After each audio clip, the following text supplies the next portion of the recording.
Welcome to Make Shit Happen. Our guest today is Brad Deutser. Brad owns a Deutser. It's a consulting company, which is an award-winning consulting company. Brad is also an author of Leading Clarity. Brad, welcome to the show. Thank you for joining us. Thanks for having me. Tell us a little bit about this book that you have that's called Leading Clarity. Tell us what it's about. So, yeah, I wrote Leading Clarity as a way to tell the story, to give people a chance to help navigate the chaos and constant change that we're all going through. We're all going through. It doesn't matter what our title is, what our place is in the organization, where we are in life. We're all leaders, and we're all facing lots of change, constant transitions. And Leading Clarity is the pathway to help people understand how to navigate that change. And so the book is really interesting in that it puts forth some research that we've been working on for the last almost 30 years about thinking inside a different framework, about how we humanize connections with people and how we leverage positivity as the glue that binds us to our people, to our future state. So high level, it's a really interesting read, gets people to think differently about where they are and how to lead clarity no matter what's happening around you. Perfect. Well, I was talking to you yesterday before the show, when I was telling you how do we gonna get on this, and you were telling me that you're very much into positivity, motivation. Tell us a little bit about that, if you don't mind. Share that with some of our listeners and viewers.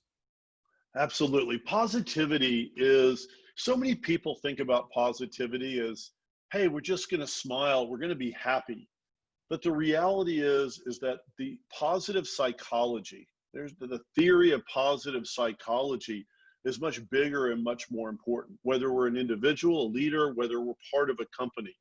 And we do some major research on positivity. And positivity is about being inspirational. It's about being mindful, happy, optimistic. It's about being grateful. So we could have a day where we're not happy, but we can still have positivity.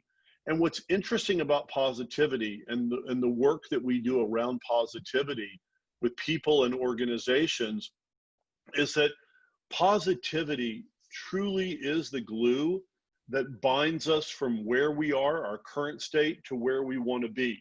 If we don't have that positivity, then we're going to be delayed in achieving our ultimate outcome, or we won't get there. And so we're about to put out a really interesting white paper that makes a direct correlation to positivity and performance. So for all the people out there who think that positivity is soft and isn't going to drive your business, I'll tell you what, the science tells otherwise. It is way more, much more of a catalyst than people think when it comes to profitability and performance. So you say it leads, positivity directly correlates with, it's directly proportional to performance and positivity.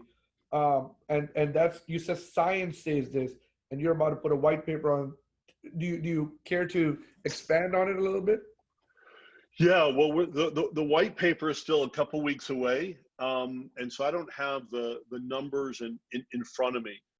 But we've studied several thousand people in different organizations, and what we find is that the higher what we call the positivity quotient, the higher the positivity quotient, the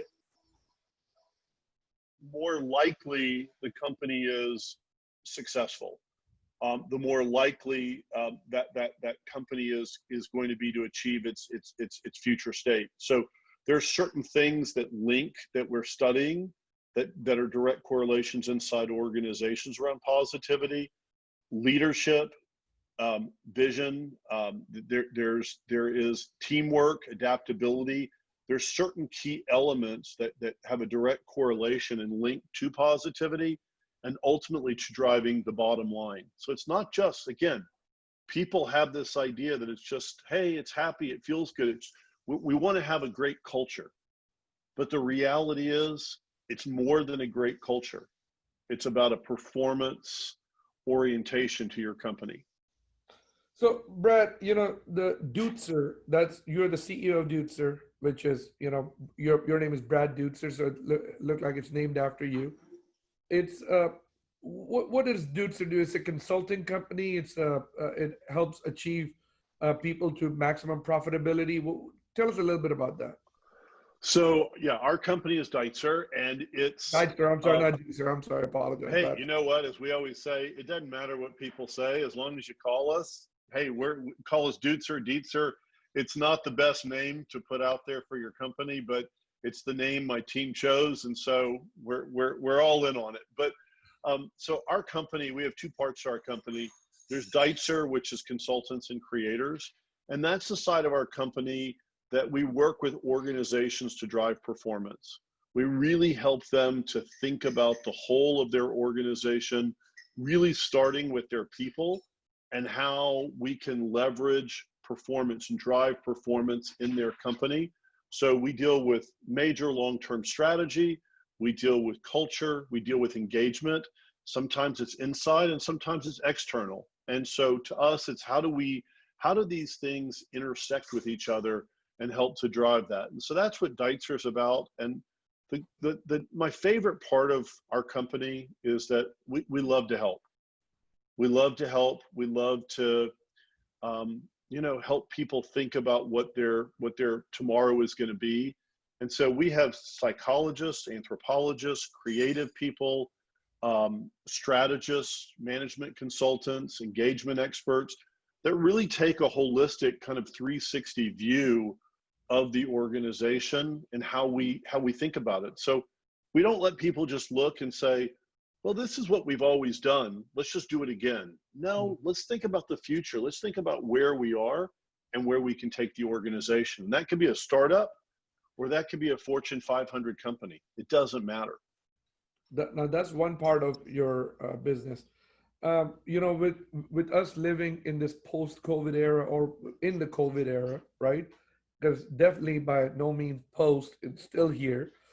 And things have changed. Businesses have changed. Businesses are going to have to change to adapt to the new way of doing business.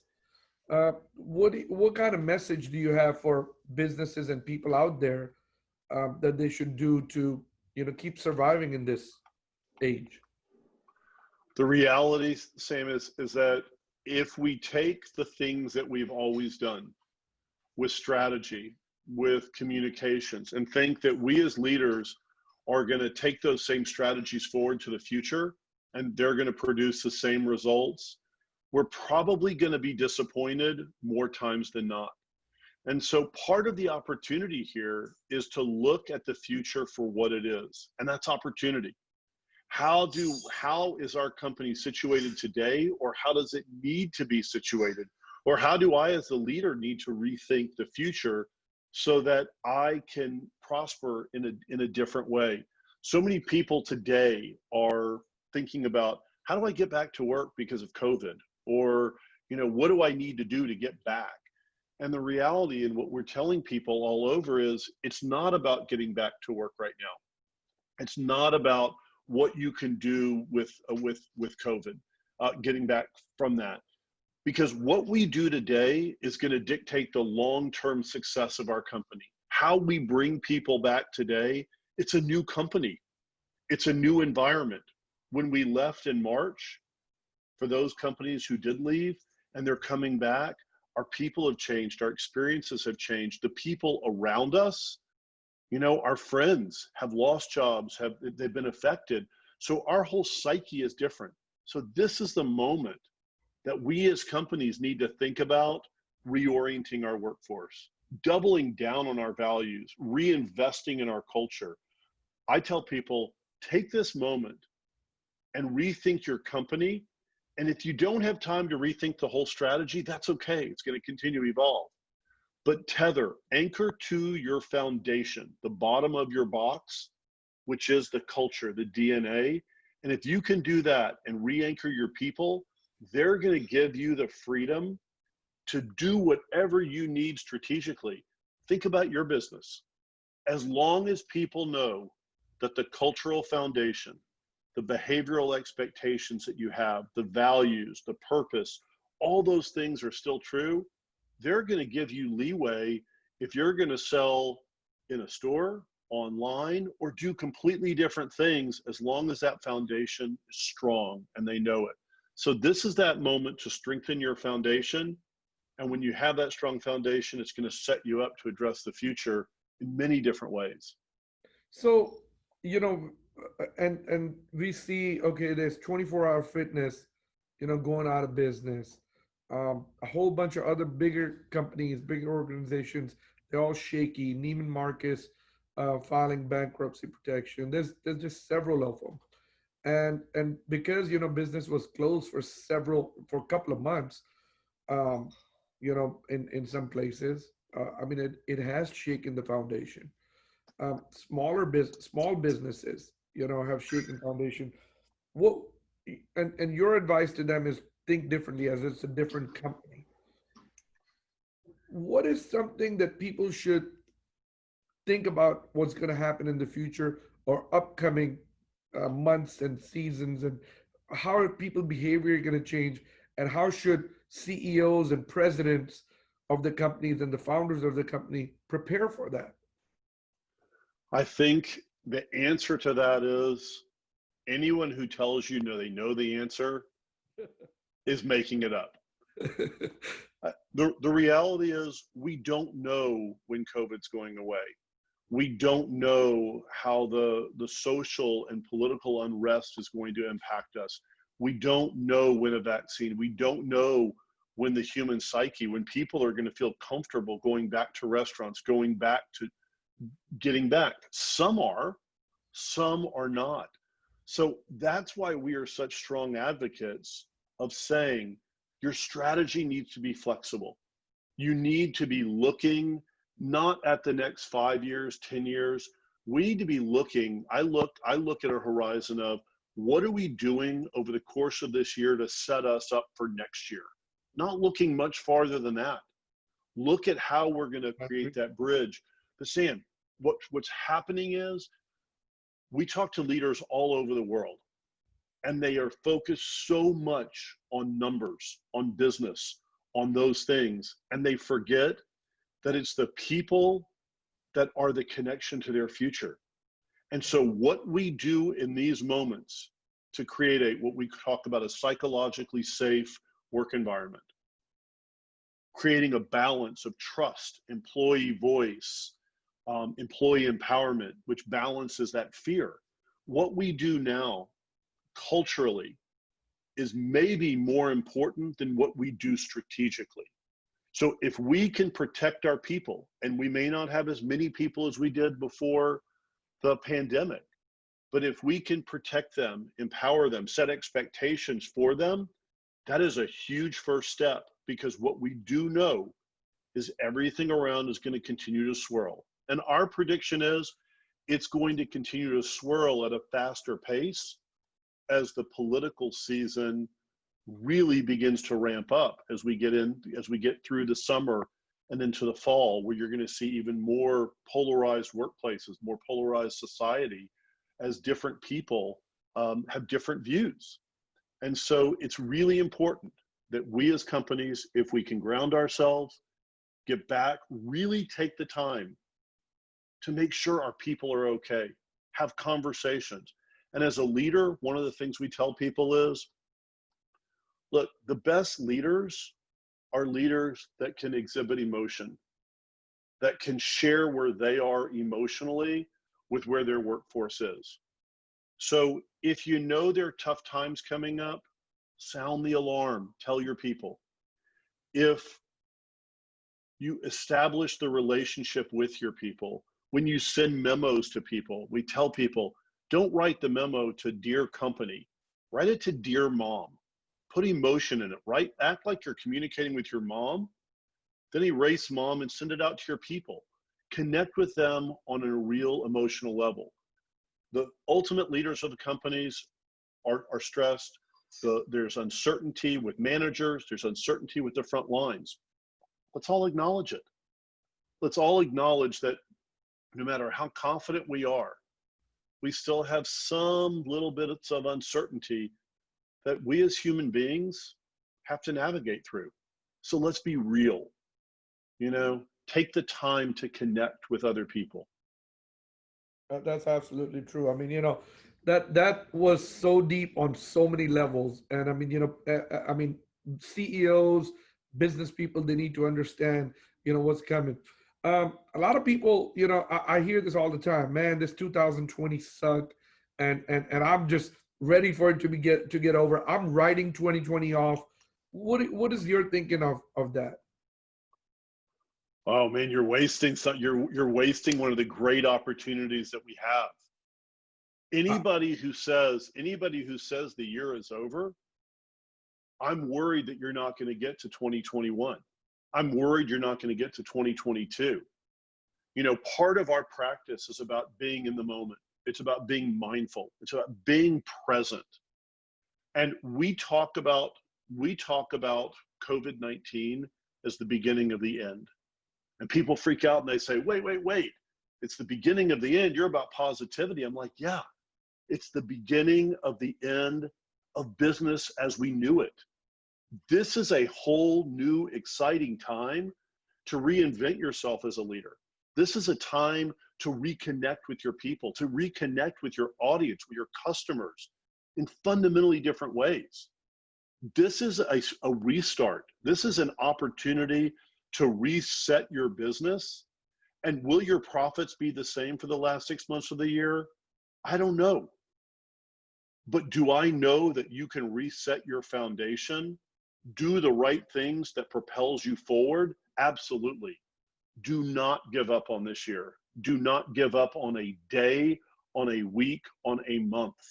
This is the time to say, I am here and I am going to find the best in this. I'm going to take my positivity, we call it positivity piercing, and I'm going to pierce through the junk that's around us and find that thing to anchor onto to connect me, to give me a chance to have a brighter future than I ever imagined.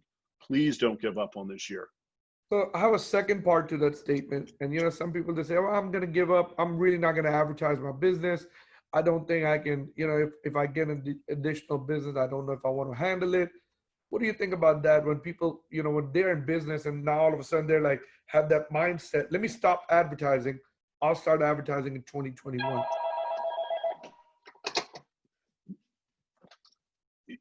Marketing, advertising, I equate it to a water faucet, and it's hard to turn off and on. And then when you turn it off, then you don't turn it back on the same way. And so you have to be smart about it. But look, we're in the service business. We serve, we love to help. I think that's what you do. You love to help people. It's why you do this podcast. It's why you have the experience you have in your store. I mean, it's to help people. Yes, it's to make a business. And if your mindset is oriented around the idea that if you're in a service business, we're here to serve. Our service may look different.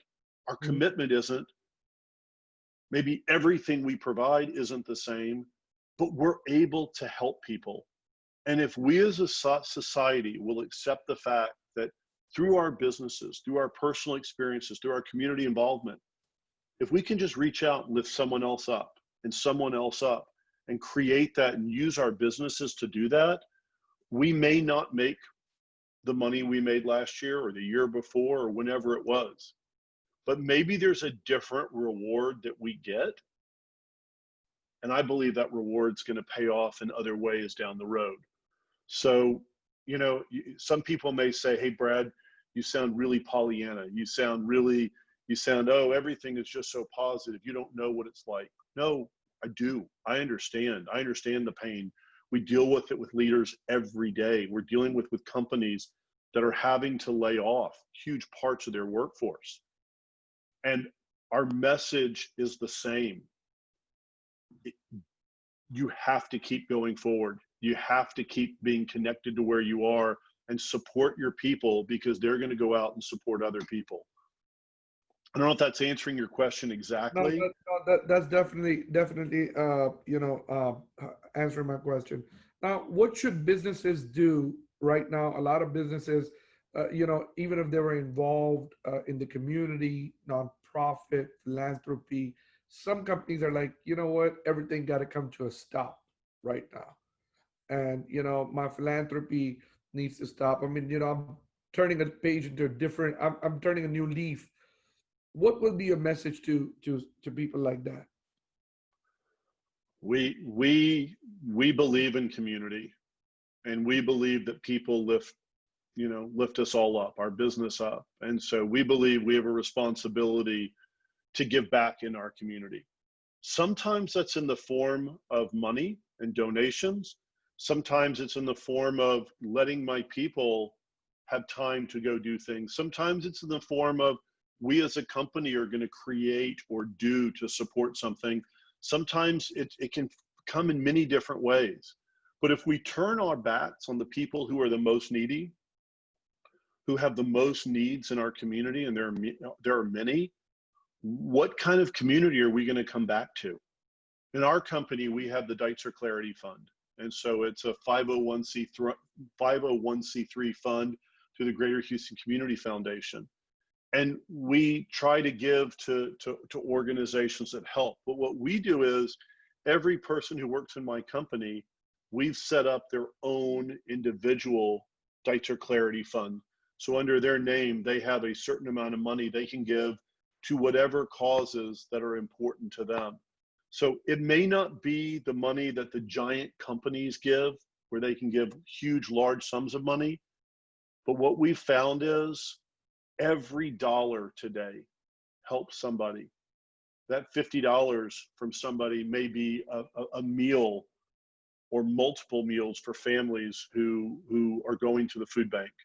That may be supporting so many different things in our community. So we've got to quit the idea of judging ourselves that we can't do what we used to do, so therefore we shouldn't do it. Instead, we need to embrace the idea that we can make a difference. And it may be less, but our less impact, our smaller gift today may have bigger impact than our bigger gift yesterday.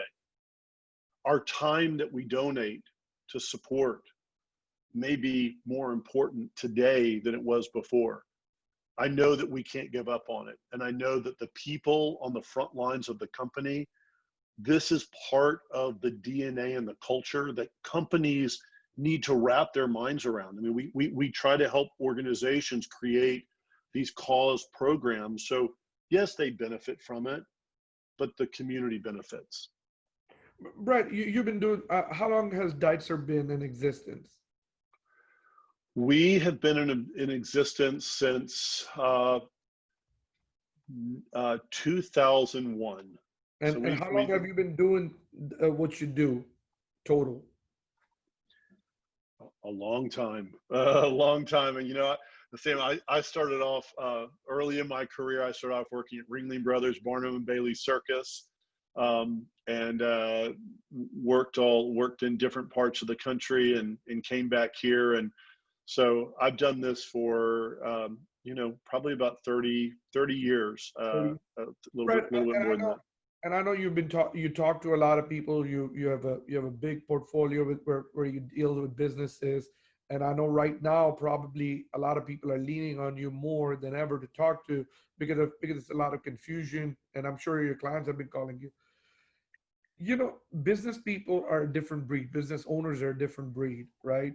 Some of them are so invested in their business that I mean, they just work, work, work, work, work. But then you get some of them that, you know, are not, more like an absentee owner, or like they see life a little, their business as a different, totally as a different opportunity.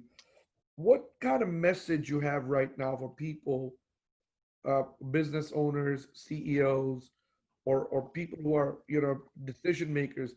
I mean, what kind of time should they put in their business now?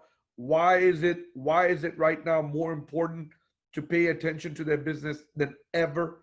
or is it something that maybe we can all stay home and it's okay, everything is hunky-dory? Well, if you can find that home, tell me where it is. I have yet to find it. So the answer to your question is really simple. Your people are looking up to you. Your people are watching.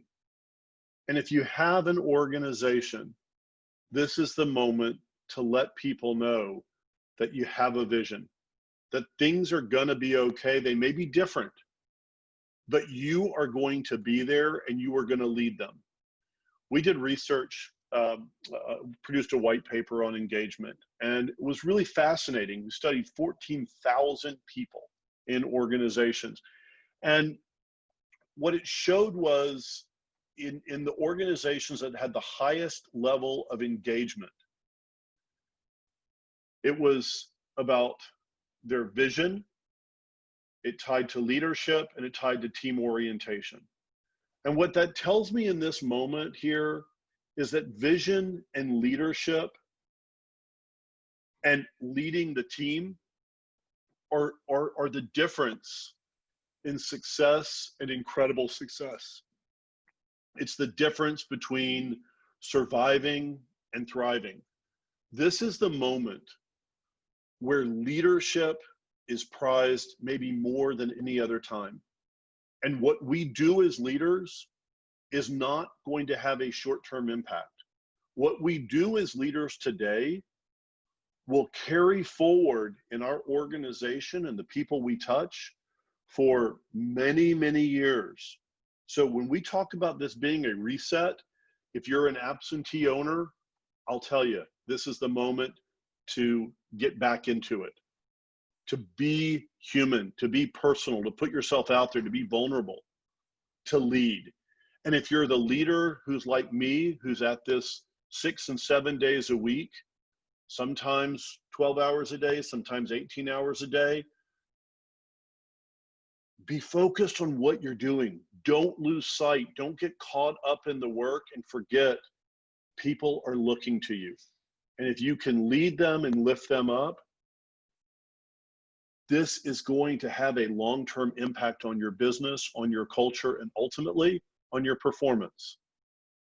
Too many people are looking for the quick buck, the quick, hey, if I don't see it in July, if I don't see it in August, well, if you're going to take a short-term view right now, and some people have to because of survival, but if you're going to take a short-term view and sacrifice your people, I'll ask you as a leader, are you in the right business?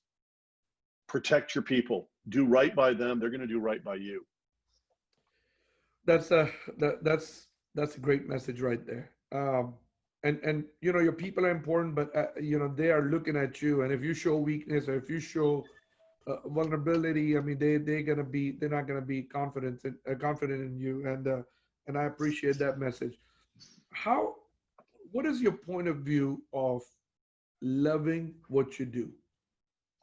Well, one of our core values is love what you do and it shows.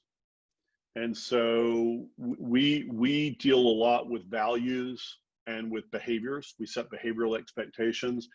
And there's not a hierarchy of one value is more important than the other, but we somehow always revert back to this value in our company of love what you do and it shows. And to me, look, we spend most of our time at work. We spend so much time. If we can't find things that we love about it, if we can't find a way to fall back in love with it, that's on us. And I think that that's so much a part of how we kind of connect that to positivity and connecting, creating those connections with your company and that energy. We talk a lot about energy, the energy of love and passion for your company. Your employees feel, So they feel. what kind of message will you have for somebody out there that is listening to us right now and they're like, Brad, I understand, your message about positivity. I understand you telling me about, leadership, and I understand you telling me to, be present at my work and put in time. And I understand you telling me to love what I do, but it's just been hard. I mean, my business, basically kind of got shut down. I had a lot of cancellation. I had this, and this, that, and now 3 months later, I'm lost. Unfortunately, that's the reality that so many businesses are in today, is that I've done all these things and I'm still lost. And what we tell them is to don't give up. Don't give up in this moment, because you may not be as lost as you think. This is the moment, if you step back and ground yourself to what you love about your business, if you ground yourself to the culture and to the people part of it, and then look out and think about the organization, you can find a new pathway. It's going to be a different pathway. It may not be as big, but it doesn't mean that it can't be as fulfilling. It can be. And I think that's one of the things that people are struggling with, is that they're unhappy because I've had to lay people off. I've had to close these things. I've had to do these things. And you feel beaten down because of the negativity. Mhm. And your company doesn't look or feel the same. And this is the moment where I say to people, you're right. Accept it. Accept the fact that it's different, but give yourself grace. Give yourself grace to know that you did everything you could, and here you are. What is this future going to look like? I tell people to dream. Take time in this moment to dream. Sounds crazy, right? I'm struggling. I'm struggling to pay rent. I'm struggling this. But if we're stuck in the struggle and we can't get out of the struggle, how do we expect to give ourselves a chance to succeed going forward? So it may be an hour or two at the end of the day. It may be a half a day to say, you know what, I'm going to step back. I'm going to think about Brad's box. I'm going to think about the direction and the operations and the people and the engagement. I'm going to think about my identity on the bottom of the box. I'm going to think about the top, the environment, and I'm going to dream. And I'm just going to give myself the freedom to dream. I call it wonder wander. And there's exercises that we do just to say, let me be free. Because what we're seeing is we've dealt with so many organizations during COVID where they've lost major parts of their business. But what they found is something so unexpected and so rewarding, and it's going to end up changing their companies. And I think it could change society in some ways. Some of the things people are doing with online tutoring, with companies that have taken technology, long-standing technology, that now they've re-engineered to kill COVID. So who knows where the next great idea is going to come from? I just tell leaders, it's tough. Acknowledge that it's tough, but don't get lost in the fight. Don't get lost in the day-to-day. Give yourself a chance to breathe, to step out of it, to look forward. In our company, we have a mandatory meditation that we do every Tuesday and every Friday. And that work around mindfulness gives us 30 minutes, 15 minutes to simply practice on being in the moment, knowing that we're okay in this moment, no matter what else is going on. And it's just working on breathing. And it sounds crazy, but when we get tense as leaders, our energy stops, our breathing slows. How are you going to create the next great idea? How are you going to lift someone else up? Treat yourself. Give yourself that opportunity to breathe, to dream, and then go back to reality. But just make sure you give yourself that pathway forward. Tell us a little bit about more about this meditation exercise that y'all do at work. So we every Tuesday we through the Deutser Clarity Institute, we have one of our fellows is an incredible expert on mindfulness, and she has come in and taught seminars to our team, and everybody calls in via Zoom every Tuesday, and we walk through a topic, and the topic may be about balance. The talk about maybe just different ideas, where we spend 10 minutes not thinking about the details of our work, and we talk about just a big idea, a big something that we want to manifest in ourselves, in our day. And then she walks us through an exercise. Sometimes it's 5 minutes, sometimes it's 10, sometimes it's 15 and 20 minutes. But just where we focus on the breath in and feeling the breath in. And when we start focusing on the breath, our mind still goes crazy. Our mind, ideas come and go, but it's teaching us to be intentional in this moment, to focus. And when we do that, we step out of that. When we step out of that, we're better able to focus and compartmentalize the things that are being thrown at us. It's why we have our institute, and it's why it's the Willy Wonka land for leadership. When we bring people into our institute where we're purposely bombarding them with different creative inputs to psychologically get them out of where they are. That's another way to do it. Mindfulness is a breath. I would really love to come visit the institution. I know we were supposed to do this pre-COVID, but I would really love to come and visit it and show some of the audience what it looks like. I would be honored to share what it looks like. It's a really special place. There's nowhere like it in the country. And I'm proud that it's here in Houston. And every single piece of the Institute, from the floor to games on the ceiling, to walls, to flashing lights, everything has a reason. Everything has an exercise, and it transports leaders and lets them know that where they are, there's a lot of craziness happening, but where they can be, they can have a different kind of control. And that's what the Institute's about, helping people see and envision what they can be as a leader, what their teams can be, and what their companies can be. Perfect. I think we'd love to do that. Another thing, so you deal with a lot of business owners, you deal with a lot of people, or organizations, people at your thing. And you do this meditation and everything, and we have talked about positivity, but positivity is also humility. In my point, is very important. What is your point of view of humility? We're people.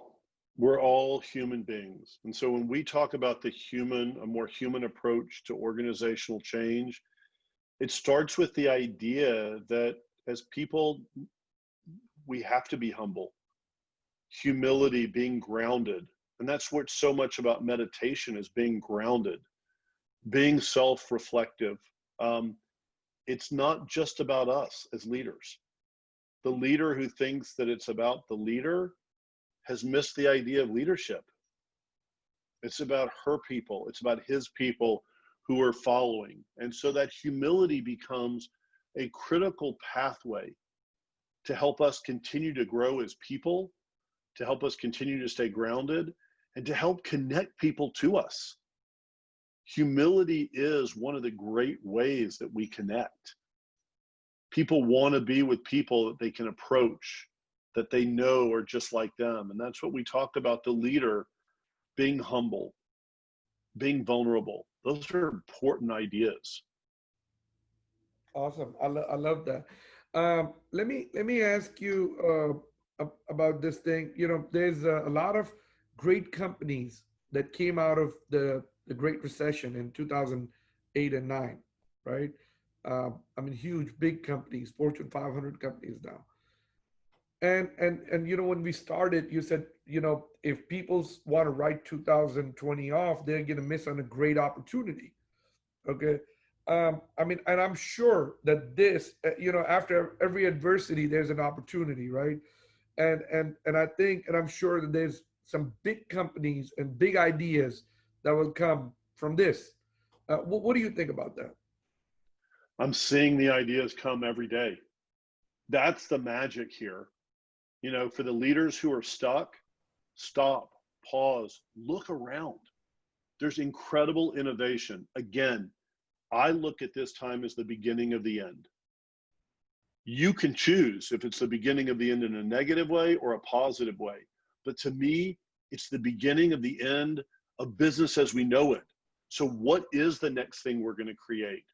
How are we going to take some of the most basic tools that we have and eliminate COVID? Is it going to be through UVC lights? Is it going to be through some type of water treatment? Is it going to be, who knows? But there is so much magic that's happening around us, even with all the negativity. And so we just have to find it. And if in my way of looking at this, in, if you're not going to create it, if I'm not going to create it, who will? Why do we need to look to someone else? That's why these sessions to dream and to think and to reconnect with the things that are important to us are so important right now. You know, also, what's the world is changing. You are saying, you said it, the world is changing. Everybody knows the world is changing. What is your point of view about, we have found a new way, right? People have found a new way working at home. I mean, if you would have told me this 10 years ago, I let my employees work at home, it would sound very rubbish, I'll say, or bizarre, right? And I mean, because it all comes with trust. Am I trusting my employees to stay at home and work? And but more and more companies now work. They had to do that, right? Post COVID era, or maybe like what going past this summer, or in 2021. What do you think? Will a lot of companies tell their people to stay home and work? Do they get more productivity from home, or do you think we'll go back to being in the office? Another loaded question. I think, look, I think that the trust is a key factor. But trust, whether you're at home or in the office, that's at the core of psychological safety. That trust. I believe that companies have been effective with their people working at home because we've had no choice. We've had to be at home. We couldn't be in the office. People knew to keep their job, they had to perform. Companies had to trust. Go through, all of that. I struggle with this as the long-term solution. I think that some companies will have their workforce stay at home and save money on their office space. I think other companies are going to go, we want to try to retrofit, do what we used to do and bring it to this new world, and we're going to do that. I think there's probably a hybrid. But I have a very strong perspective on work at home. I've written guides on work at home. I'm happy to share with anybody who wants them. And my perspective, If someone wants that guide at home, how can they get it? I can either provide them to you, or they can email me at bdeitzer@deitzer.com, and I'll forward the guides. Or the best place to get them is probably my website. One of my websites, braddeitzer.com, and it's on the resource section. And there's guides to working at home, parenting at home, studying at home, and we're about to publish a set of 5 guides for coming back into the workplace. Those are going to be super interesting and different approaches to how companies should come back to the workplace. But as you talk about this idea of working at home, I have a real concern about it. And it's the fallacy of working at home. We're getting a lot of work done. But have you noticed that there are now no longer 7 days in a week? There's no longer 5 days in a work week. Our work week is 7 days long. We don't have the separation between driving to work and driving to home. There's a gap in that. There's an intensity that is building, where some organizations say that, it doesn't even feel like we have 5 or 7 days. It feels like one continuous day. So I worry long term, how do we sustain this? And so I believe that there's going to be some type of hybrid where we're going to accept that people can work at home, but we still need the connection. We need to feel the energy and the connection of the people we work with in our spaces. And I think people are going to be yearning for that. Our office is opening. We're opening slow. We've asked people to come in. It's their choice when they want to come in over the next 2 weeks before we bring them back in, as we say, kindergarten style, a couple days a week, and then we're going to bring them back full day. But what we're finding is every person who comes in says, wow, I'm getting so much more work done here. I thought I was more productive at home, and they've been incredibly productive. Wow, I've missed just the energy of the office, even though no one else is there. So I think the future is still to be determined, but I think you're going to see a lot more flexibility. And I think you're going to see different hybrid models that really are established because we understand we don't have a choice because of COVID and continuing issues. And because we do have a choice because we trust people, we trust our employees. I'm a fan of hybrid style, you know, because I definitely think people still need to be in the office because we need that human touch and, you know, accountability issues. So I'm not a fully stay at home kind of guy. But I think there should be. I mean, if some companies should be able to give flexibility, you know, 3 days at the office, 2 days working from home, or 4 days at the office, 1 day work from home, or you know, vice versa, 2 days and 3 days. But I think everybody needs to start, you know, coming back to normalcy, where we are going back and saying, hey, you know what, we need to start coming back to the thing. One thing that staying at home may also cause what people don't understand, loneliness. You know, human are, you know, we're supposed to be social. I mean, that's what we designed to be. So, I mean, that's what my thinking is. What do you think about that? Human connection is we're yearning for it. You know, we talk about social distancing. There can't be social distancing. There's physical distancing. We have an innate need to be connected to each other. And so those connections on social media, the connections at a distance can only do so much. And it's important to find those human connections, starting with your family where it's safe, bridging out with people that you work with. But this is an opportunity to find those connections, to find the things in other people that are so important. You know, we live in a society that I don't know that until we've had to be separated, that we haven't realized how important these connections are. And we spend so much time kind of devaluing listening and elevating the art of reacting. But we need to get back to listening to each other, connecting with each other, sharing with each other, and think about what our society can be when we do that. Brad, so if someone wants to buy your book or get that book, Leading Clarity, how can they get it? They can get Leading Clarity. It's probably best to get it through Amazon. Okay. Amazon sells it, and there's other online places, but Amazon's probably the easiest. And we're on LinkedIn at Brad Deutser, Facebook, Twitter at Brad Deutser. We love to share. We have great content on our braddeitzer.com website. There's a ton of articles and resources.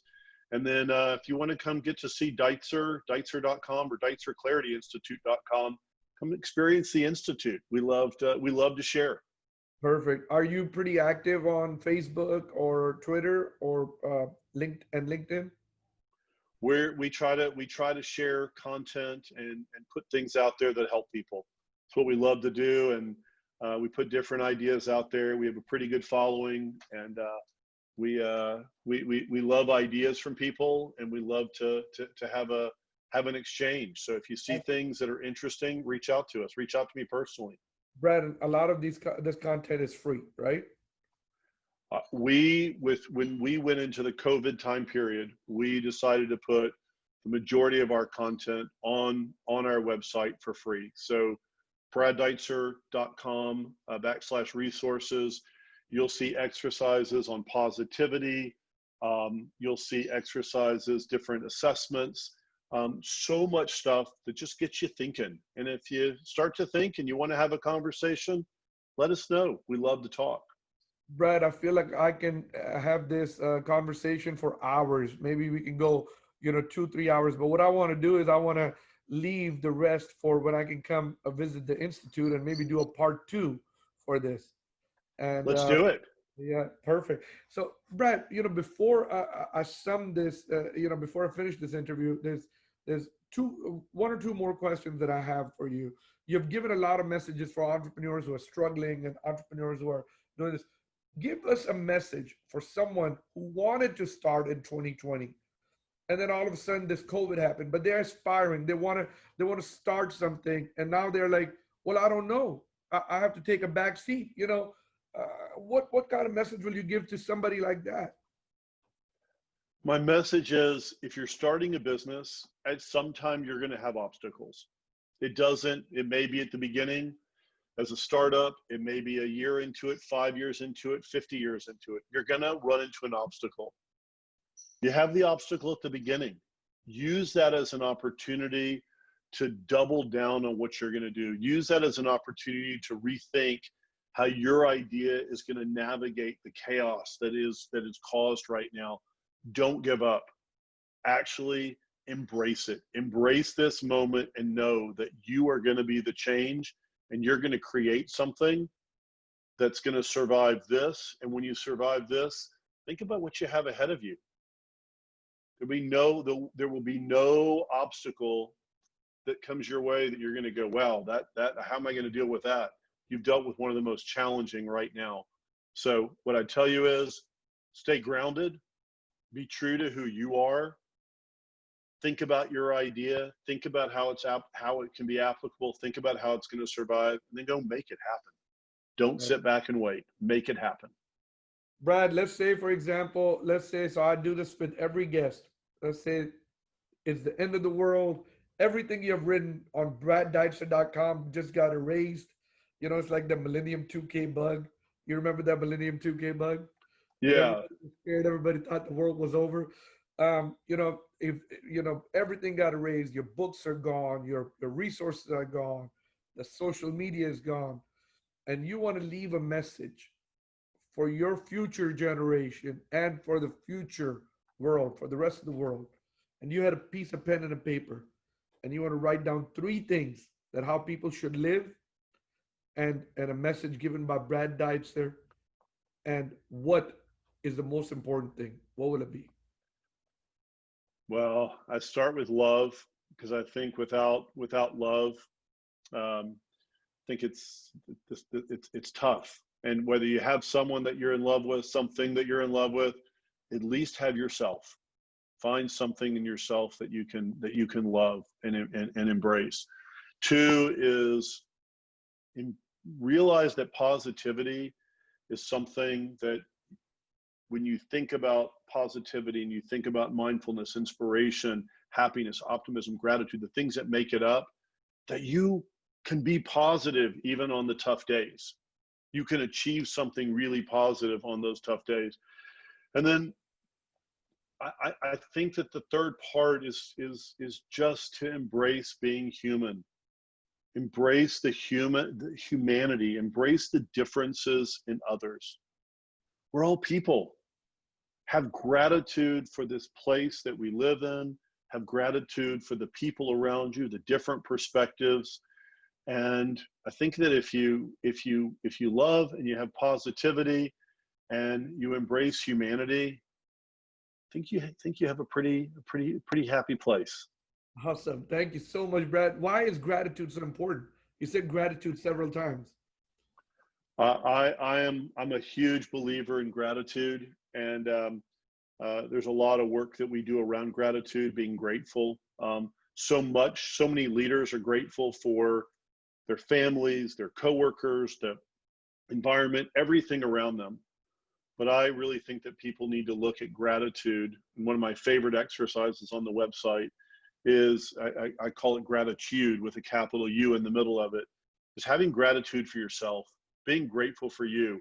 So I'm going to challenge you with this, Sam, all right? You can let me know how it goes. All right. Every single day Mhm. for the rest of this month, I want you to write one thing down that you're grateful for about you. Not someone else, not something else, but grateful for about you. I will. And you can't repeat yourself. You can't repeat it any day. All right. And So then next month, start definitely over. do that. One thing that I do is when in the morning when I wake up, like, well, not right when I wake up, but sometimes in the morning, uh, I basically give, basically I'm grateful and I give this gratitude. I have this little exercise. I say 11 to 15 things I'm grateful for. And it can start as like, thank you God for, allowing me to wake up this morning, allowing me to be healthy. Since Corona, I've been, thanking God for protecting me from Corona, right? And just Amen.